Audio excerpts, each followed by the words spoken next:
นี่เลยนะจ้าอันนี้เลยกระโดดเตะปากเลยนะจ้าฮะอันนั้นก็ไปขอจะไปเอฟซีนะไปดีเอฟซีตามบางซุ่งเนาะตะป้อง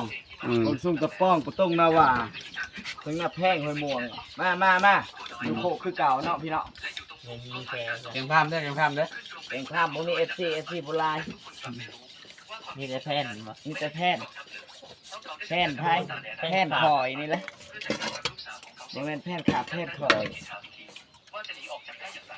ฝากถึงน้องเสรีทั้งเวียงนี่เด้อฝากถึงน้องเสรีทั้งเวียงพี่ชอบเสมอสุดตาดีจะไม่ได้น้องจะน้องเสรี